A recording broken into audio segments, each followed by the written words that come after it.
পিঙ্কি কিচেনে সবাইকে স্বাগত জানাই। আজকে আপনাদের সাথে ঝিঙে পোস্তর রেসিপি শেয়ার করছি। তার জন্য ঝিঙের আমি উপরে বাকলগুলি চেষে নিয়েছি, তারপর হালকা হালকা এই যে মোটা শিরগুলি আছে শিরগুলি কেটে নিলাম, ভালো করে ধুয়ে নিয়ে আসলাম। এইভাবে কেটেছি, যেগুলি একটু মোটা থাকবে সেগুলিকে 4 ভাগ করেছি।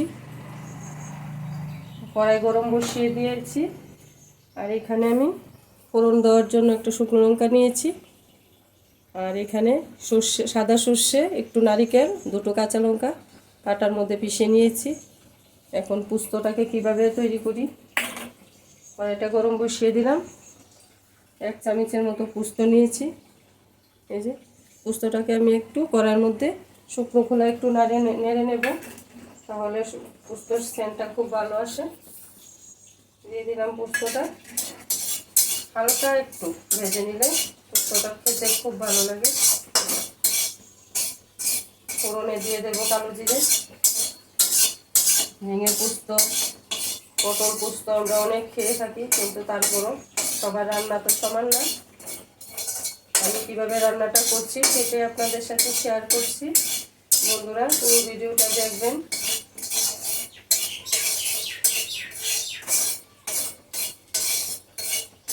একটু 2-3 সেকেন্ড কড়াইটা ভালো করে গরম করে 2-3 সেকেন্ড ভেজে নিলেই পোস্ত হয়ে যায়। এখন নামিয়ে শিলনোড়ায় নিয়ে নিচ্ছি। এই যে শিলের মধ্যে নিয়ে নিলাম, পোস্তটা ভেজে নিয়েছি, একটু হালকা কালারটা চেঞ্জ হয়েছে। এখন কড়াইয়ের মধ্যে দিয়ে দিচ্ছি সরষের তেল।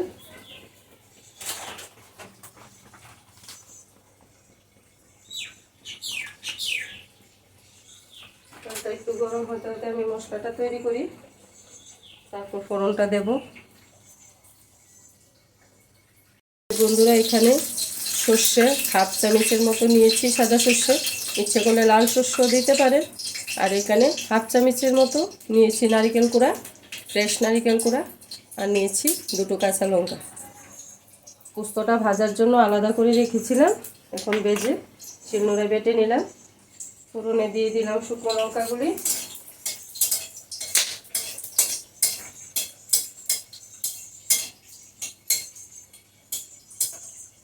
আর দিয়ে দিচ্ছি কালো জিরে।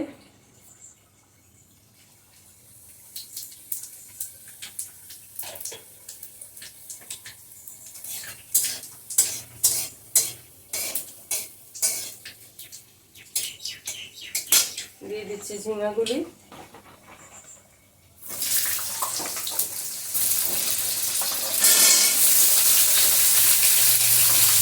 দিয়ে দেবো নুন হলুদ। হলুদটা একদম সামান্য, সর্ষের তরকারি বেশি হলুদ করলে ভালো লাগে না দেখতে। দিয়ে দিচ্ছি নুন।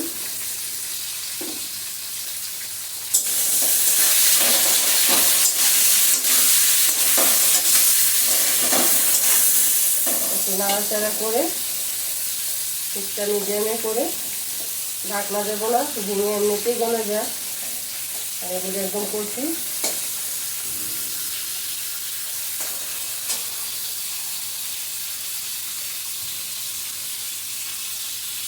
দেখুন বন্ধুরা, ঢাকনা না দিয়ে ঝিঙেগুলি এরকম হয়ে গেছে।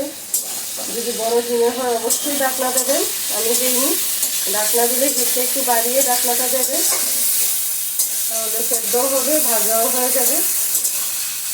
আপনারা ইচ্ছে করলে ঝিঙের সাথে আলু দিতে পারেন, আমি দিইনি।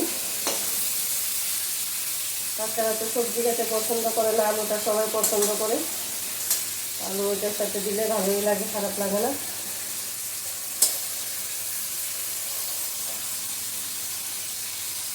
সম্পূর্ণ নিরামিষ একটা রান্না, আর সর্ষের তরকারি সবসময় সর্ষের তেল দিয়ে ভালো লাগে। বন্ধুরা, যদি আমার রান্নাগুলি আপনাদের পছন্দ হয়ে থাকে প্লিজ একটা সাবস্ক্রাইব করে দেবেন, লাইক শেয়ার কমেন্ট করে জানাবেন। এখন সর্ষে বাটাটা, পোস্ত বাটাটা দিয়ে দিচ্ছি, এর সঙ্গে নিয়ে নিয়েছি একটু চিনি। নিরামিষ সবজি একটু মিষ্টি না হলে ভালো লাগে না। বাটিটা ধুয়ে একটু জল দিয়ে দেবো।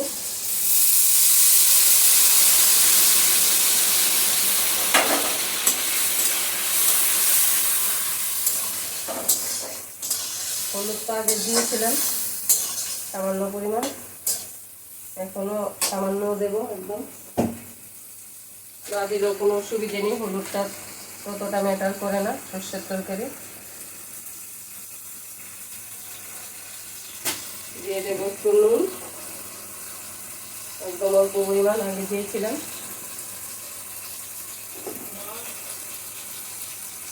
এখন নাড়াচাড়া করছি। বন্ধুরা জলটা শুকিয়ে গেছে, মশলার বাটিটা দিয়ে যে জলটা দিয়েছিলাম জলটা টেনে এসেছে, তার মানে আমার সরষা ভাজা হয়ে গেছে। সরষা কিন্তু বেশি ভাজতে লাগে না, ভাজতে তেতো লাগে, আবার না ভাজলেও ভালো লাগে না। একটু তেলের মধ্যে হালকা পরিমাণ ভাজতে লাগে।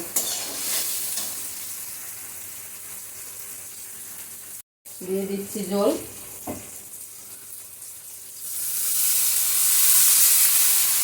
আমি কিন্তু বেশি গা মাখা রাখবো না, মাখা মাখা অবস্থায় রাখবো না, একটু ঝোলটা একটু যাতে থাকে এরকম অবস্থায় আমি নামিয়ে নেব।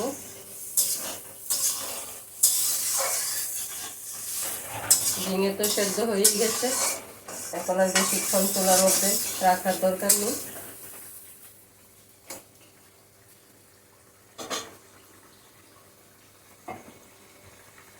নুন চিনি সবই দেওয়া হয়েছে। দেখুন বন্ধুরা, ঝিঙের পোস্ত আমার তৈরি। আপনারা ইচ্ছা করলে খালি পোস্ত দিয়েও করতে পারেন, খালি সর্ষে বাটা দিয়েও করা যায়, কোনো অসুবিধা নেই। আমি তিনটা একটু অল্প অল্প করে তিনটাই দিয়ে দিলাম।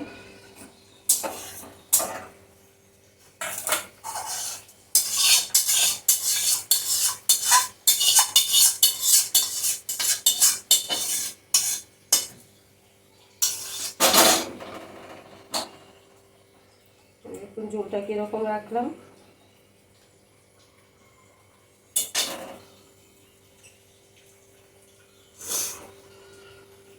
এই দেখুন বন্ধুরা কীরকম লাগছে দেখতে, আমার কাছে তো খুব ভালো লেগেছে।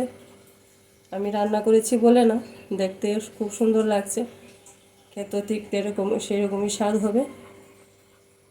তাহলে প্লিজ একদিন ট্রাই করে দেখবেন। আজকের মতো এখানেই শেষ করি।